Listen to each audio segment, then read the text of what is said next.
നമുക്ക് ഏറ്റവും സക്സസ്ഫുൾ ആയിട്ട് ജീവിക്കാൻ വഴികളുള്ളപ്പോൾ എന്തിനു നമ്മൾ സഫർ ചെയ്യണം?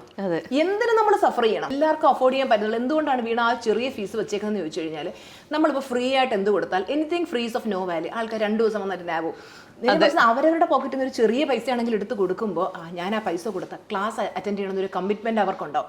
അവരത് വന്ന് അറ്റൻഡ് ചെയ്ത് അതിൽ പറയുന്നത് ഓരോന്നും പ്രാക്ടീസ് അവരുടെ ലൈഫിൽ അത് അപ്ലൈ ചെയ്ത് കഴിഞ്ഞാൽ എല്ലാ സുഖവും സന്തോഷവും സമാധാനം അനുഭവിച്ചുകൊണ്ട്, അതായത് നാളെ നമ്മൾ ഈ ഭൂമിയിൽ നിന്ന് കടന്നു പോകുമ്പോൾ ദൈവമേ ഞാൻ ജീവിച്ചില്ല, എനിക്ക് ഒരുപാട് ലക്ഷ്യങ്ങളുണ്ടായിരുന്നു, ഞാൻ എങ്ങും എത്തിയില്ല, എനിക്ക് ഒരുപാട് പ്രശ്നങ്ങളുണ്ട്, ഇതിനെല്ലാം മറികടന്ന് എനിക്ക് ജീവിത വിജയത്തിൽ എത്തണം, എനിക്ക് എൻ്റെ ലക്ഷ്യങ്ങൾ നേടാൻ പറ്റിയില്ല എന്ന് പറഞ്ഞ് കരഞ്ഞൊരു പരാജിതനെ പോലെ അല്ലെങ്കിൽ ഒരു പരാജിതയെ പോലെ ഈ ഭൂമിയിൽ നിന്ന് തലയും കുമ്പിട്ട് പോകേണ്ട ഗതികേട് ഒരു മനുഷ്യർക്ക് വരരുത്.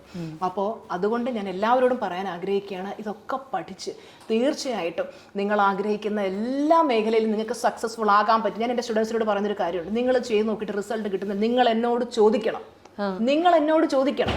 എന്തുകൊണ്ട് എനിക്ക് കിട്ടുന്നില്ല. എനിക്ക് ഗ്യാരണ്ടി തരാൻ പറ്റും. കാര്യം പരാജയത്തിന്റെ പടുകുഴിയിൽ അങ്ങേ അറ്റം എല്ലാവരും ചവിട്ടിത്തേച്ചിട്ടുന്ന വ്യക്തിയിൽ നിന്ന് ഇന്ന് എനിക്ക് ഈ ലെവലിലേക്ക് എത്താൻ പറ്റുമെങ്കിൽ ഏതൊരു വ്യക്തി എത്ര കഷ്ടപ്പാട് അനുഭവിക്കുന്ന ഒരു വ്യക്തിയും എനിക്ക് ആ സക്സസ്സിലേക്ക് കൊണ്ടുവരാൻ പറ്റും.